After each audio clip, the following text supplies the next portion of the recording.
ইস্তেগফার সম্পর্কে কোন হাদিসের ভাষ্যের মধ্যে মান লাজিমাল ইস্তেগফার ভাষ্য এসেছে, অর্থাৎ যে ব্যক্তি ইস্তেগফারকে আঁকড়ে ধরবে, এটাকে কন্টিনিউয়াসলি করবে, ইস্তেগফার কখনো ছাড়বে না, সবসময় তার মধ্যে ইস্তেগফার অব্যাহত থাকবে, ওই ব্যক্তিকে আল্লাহ রাব্বুল আলামিন বিভিন্ন পেরেশানি থেকে সারপ্রাইজড হওয়ার মতো এমন এমন পথ বের করে দিবে যে সে চিন্তাও করে নাই, তার পেরেশানি থেকে মুক্তির পথ আল্লাহ তাআলা দেখায় দিবেন। ইস্তেগফার কিভাবে করবেন ভাই? ইস্তেগফার এমন একটা আমল, এটা ছাড়া তো আমাদের উপায় নাই ভাই। ইস্তেগফার আমাদের দুনিয়ার পেরেশানি দূর করবে, আখিরাতের পেরেশানি দূর করবে। দুনিয়ার পেরেশানি আমাদের বিপদ আপদ মুসিবত, এগুলো রিজিকের অনটন অভাব এগুলা, আর আখিরাতের পেরেশানি হলো আমাদের পাপ গুনাহ এগুলা। কোরআনে কারিমে আল্লাহ রাব্বুল আলামিন সূরা নূহের মধ্যে আল্লাহ নবী নূহ আলাইহিস সালাম তার সম্পর্কে বলছেন, ফাকুলতুস্তাগফিরু রাব্বাকুম ইন্নাহু কানা গাফফারা ইউরসিলিস সামাআ আলাইকুম মিদরারা ওয়া ইউমদিদুকুম বিআমওয়ালিন ওয়া বানিন ওয়া ইয়াজআল লাকুম জান্নাতিন ওয়া ইয়াজআল লাকুম আনহারা। তিনি বলেন, আমি বলেছি আমার জাতিকে তোমরা ইস্তেগফার করো, আল্লাহর কাছে ইস্তেগফারটা করতে থাকো। রুটি ইনকাম নাই, ব্যবসা খারাপ যাচ্ছে, পেরেশানি হচ্ছে, ইস্তেগফার ধরো, কি হবে? ইন্নাহু কানা গাফফারা। যদি ইস্তেগফার করো, এক নম্বর লাভ হলো আল্লাহ মাফ করে দিবেন গুনাহ। ইউরসিলিস সামাআ আলাইকুম মিদরারা, যাতে ফসল ভালো হয়, রিজিক ভালো হয়, সেই ব্যবস্থা আল্লাহ করবেন। ওয়া ইউমদিদুকুম বিআমওয়ালিন ওয়া বানিন, ছেলে মেয়ে হয় না অথবা ভালো ছেলে মেয়ে নাই, আল্লাহ তাআলা নেক সন্তান দিয়ে তোমাকে শক্তিশালী করবেন, সম্পদ দিয়ে শক্তিশালী করবেন। ওয়া ইয়াজআল লাকুম জান্নাতিন ওয়া ইয়াজআল লাকুম আনহারা, আল্লাহ তাআলা প্রসবন দিবেন, ফসল দিবেন, বরকত দিবেন রুজিতে। কিসের মাধ্যমে? ইস্তেগফার। কিসের মাধ্যমে ভাই? ইস্তেগফার। আহা, ইস্তেগফারের আমল আমাদের দেশে মানুষ আমরা জানি না ভাই। এটাও আরবদেরকে আমি দেখেছি, সারাক্ষণ তারা অবসর সময়গুলোতে ইস্তেগফার করতে থাকে, আস্তাগফিরুল্লাহ ওয়া আতুবু ইলাইহি, আস্তাগফিরুল্লাহ আস্তাগফিরুল্লাহ। মানে কি? আল্লাহর কাছে আমি ক্ষমা প্রার্থনা করি, আল্লাহর কাছে আমি মাপ চাই, আল্লাহর কাছে আমি তওবা করি, আল্লাহর দিকে আমি ধাবিত হই, আল্লাহর কাছে আমি ফিরে যাই, আস্তাগফিরুল্লাহ আস্তাগফিরুল্লাহ। আপনি বসে আছেন নিরিবিলি, ভাইরা আমার, এখন আর নিরিবিলি বলতে কোনো সময় নাই, এখন আর ফ্রি টাইম নাই, এখন আর আমাদের অবসর টাইম নাই। আস্তাগফিরুল্লাহ কখন বলবো? মোবাইল টিপতে টিপতে টিপতে টিপতে, ফেসবুকের নোটিফিকেশন দেখতে দেখতে দেখতে, লাইক কমেন্ট গুনতে গুনতে আমাদের এখন কোনো ফুরসত নাই। বাহিরে তো নাই, টয়লেটে গেলেও তখন আমাদের ব্যস্ততা মোবাইল নিয়ে, ফেসবুক নিয়ে, ঘুমাইতে গেলেও আমাদের ব্যস্ততা। ও ভাই আমার, অথচ আমার হায়াত শেষ হয়ে যাচ্ছে, আমল নামার শূন্য খালি, ফেসবুক টিপাটিপিতে পরিপূর্ণ। আল্লাহর কাছে কি নিয়ে যাবেন? ইস্তেগফার করবেন তো ইনশাআল্লাহ?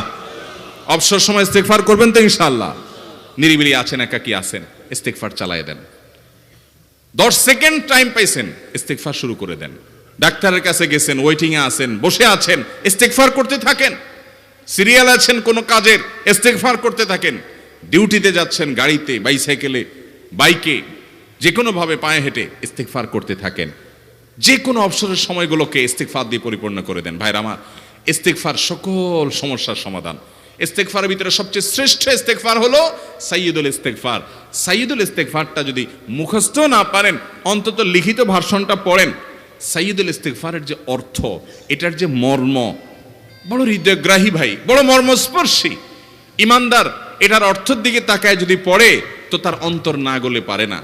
আল্লাহুম্মা আনতা রব্বি, হে আল্লাহ আপনি আমার রব, আপনি আমার পালনকর্তা লাগেন, আপনার সাথে আমার এই সম্পর্ক, আমি আপনার গোলাম, আপনি আমার রব, এই সম্পর্কটা আপনার সাথে আছে। আল্লাহুম্মা আনতা রব্বি লা ইলাহা ইল্লা আন্ত, ও আল্লাহ আপনি ছাড়া আমার ইবাদত, আমার গোলামি, আমার দাসত্ব, উপাসনার উপযুক্ত আর কেউ নাই।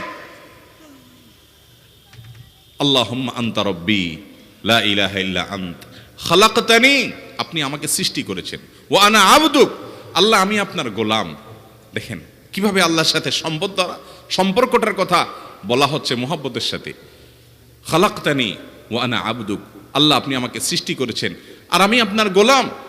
ওয়া আনা আলা আহদিকা ওয়া ওয়া'দিকা মাস্তাতা'তু, আল্লাহ আপনার সাথে যে অঙ্গীকার করেছিলাম, আলাস্তু বিরব্বিকুম, আপনি জিজ্ঞেস করেছেন, আলমে আরওয়াহাতে আমরা বলেছি বালা, হ্যাঁ আপনি আমার রব। আপনাকে রব হিসাবে স্বীকৃতি দিয়ে আপনার গোলামি করার যে অঙ্গীকার আমরা করেছি, কালিমাতুশ শাহাদা যে আমরা পাঠ করেছি, এই যে আপনার সাথে কৃত অঙ্গীকার, রব হিসাবে স্বীকৃতি দেওয়ার পর, গোলাম হিসাবে মেনে নেওয়ার পর, আমি আপনার যে গোলামি করার কথা ছিল, ওয়ানা আলা আহদিকা ওয়া ওয়াদিকা মাস্তাতাতু, যতটুকু পারছি আমি সে ওয়াদার উপরে থাকার চেষ্টা করছি আল্লাহ। ওয়ানা আলা আহদিকা ওয়া ওয়াদিকা মাস্তাতাত আবুউ লাকা বিনিআমাতিকা আলাই, আল্লাহ আমি স্বীকার করি আপনি আমার প্রতি অনেক নিয়ামত দিয়েছেন, অনেক নিয়ামত দিয়েছেন, এটা আমি স্বীকার করি।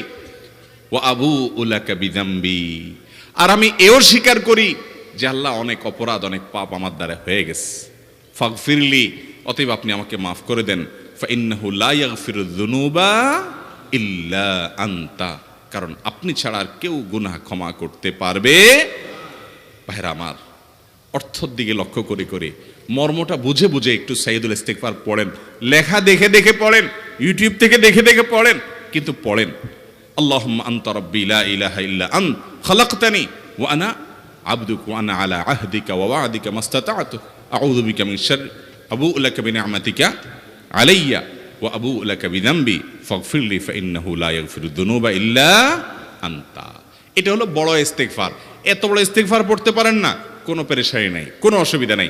সবচেয়ে ছোট ইস্তিগফার হলো আস্তাগফিরুল্লাহ আস্তাগফিরুল্লাহ আস্তাগফিরুল্লাহ। আল্লাহ আপনার কাছে ক্ষমা চাই, কত ভুল হয়ে যায়, কত অন্যায় হয়ে যায়। ভাইরা আমার, এটা হলো রিমুভার। ভুল করে কিছু লিখছেন, রিমুভ করে ফেলছেন, শেষ হয়ে গেছে।